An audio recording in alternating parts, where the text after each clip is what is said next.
2025年12月最終週の藤井風に関するニュースと世界の日本エンタメ動向をサクッと8分でお伝えしていきます。忙しい年末、聞き流しでどうぞ。今週は大きな新発表がありながらも作品の寿命を延ばす更新と年末の定着というテーマが一貫していました。この動画ではこれらの動きを曲の節目における活動、SNS でのファン交流、世界トレンドという3つの視点からお伝えしていきます。パート1、8校6ヶ月記念とビハインドザシーン映像公開。曲が消費から定着へ移る瞬間。今週、藤井風の活動で最初に注目すべき点は、楽曲8校がリリースから6ヶ月を迎えたことです。12月13日、藤井風が公式インスタグラムで8校が6ヶ月を伝え、フル動画は YouTube にあると案内しました。この投稿は単なる記念日の報告ではなく、作品への向き合い方を示す戦略的な発信です。同時に注目すべきは、その後に公開された藤井風8校ビハインドザシーン映像です。公式 YouTube ではこの楽曲のメイキング映像が公開され、約6日間で多数の再生を記録しました。ここに見えるのは藤井風の曲を聴き手に届ける方法の工夫です。半年という節目は曲が新曲から定着曲へ移行するタイミングです。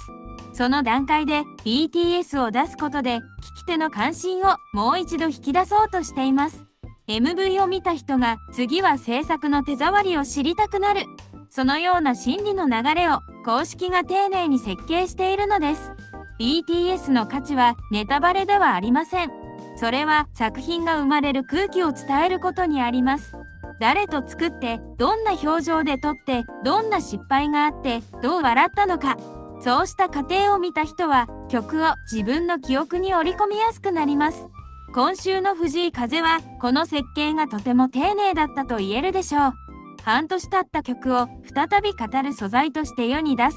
その結果、曲の寿命が伸びて次の波へつながっていきます。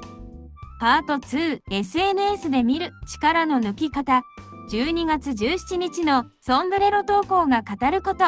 今週の藤井風の SNS 活動でもう一つ注目すべき点は12月17日に投稿されたソンブレロの写真です。文面はもちろんこのソンブレロを家に持ち帰ったというシンプルなものでした。大きな告知ではなく何気ない日常の一瞬を切り取った投稿です。一見するとこれは単なるオフショット投稿に見えます。しかし、こうした投稿が存在する週は、ファンの呼吸が整うという効果があります。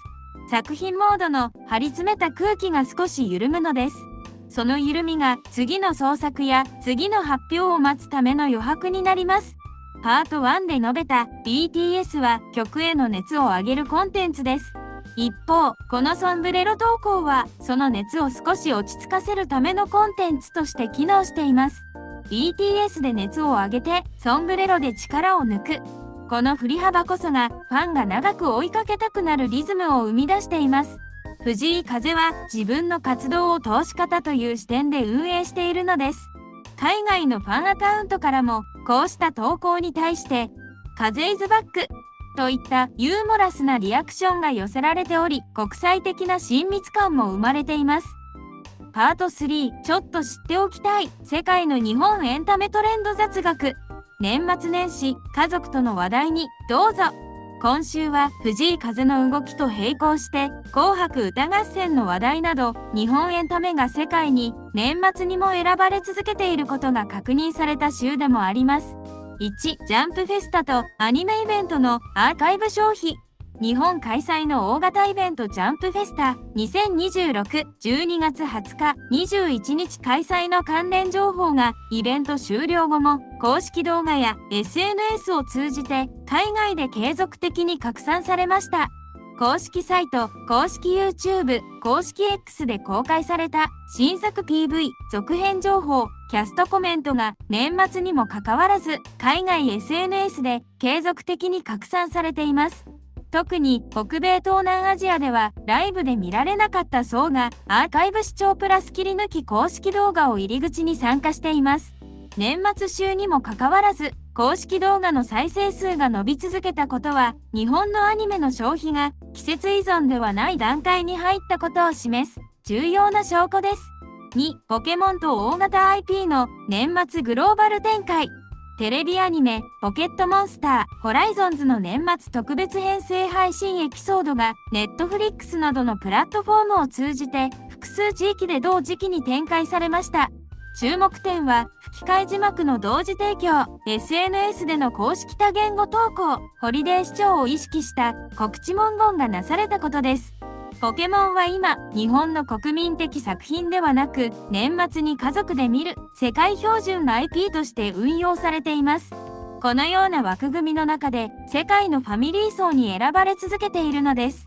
3、日本の文化施設と音楽番組の世界向け情報発信。愛知県のジブリパークでは、公式サイト及び公式 SNS を通じて、冬季限定の演出であるイルミネーション展示が告知されました。これが特別イベントではなく、通常運営の延長線として設計されている点が重要です。海外メディアや訪日観光向け公式情報でも、冬でも楽しめる季節ごとに体験が変わるという文脈で紹介されており、ジブリは完全に裁縫前提の観光コンテンツになっています。さらに NHK 紅白歌合戦の公式発表と世界向け配信動線についても注目です。公式サイトで発表された出演者情報は即座に海外向けメディアや SNS で共有され、J-POP アーティストが年末の日本音楽代表として語られました。特に重要なのは、公式が海外視聴を前提とした案内文配信情報を明確に出している点です。紅白は今、日本の年末番組ではなく、日本音楽の年次ショーケースとして世界に認識されています。終わりに、今週の藤井風に関するニュースをまとめると、以下の4つの側面から大きな動きが見られました。第1に、ハチ公の6ヶ月記念に BTS 映像を公開し、作品の寿命を伸ばす戦略が実行されたこと。これは曲が消費から定着へ移る瞬間を理解した丁寧な発信です。第2に、ソンブレロのオフショット投稿で力を抜くことでファンの呼吸を整えるコミュニケーション。BTS とのセットで長く追いかけたくなるリズムを作っています。第3に、世界の日本エンタメが年末にも選ばれ続けているという定着感が確認されたこと。ジャンプフェスタのアーカイブ消費、ポケモンのグローバル展開、日本の音楽番組と文化施設の国際的認識は全て同じベクトルを指しています。藤井風さんの活動は単なるポップアーティストとしての輝きではなく、世界に開かれた表現者として着実な歩みを示しています。来週以降も公式一時情報や SNS の動向から作品と活動を丁寧にお伝えしていきます。チャンネル登録をいただけると次の動画の通知が届きますので、ぜひお願いいたします。皆さん、どうぞ良いお年をお迎えください。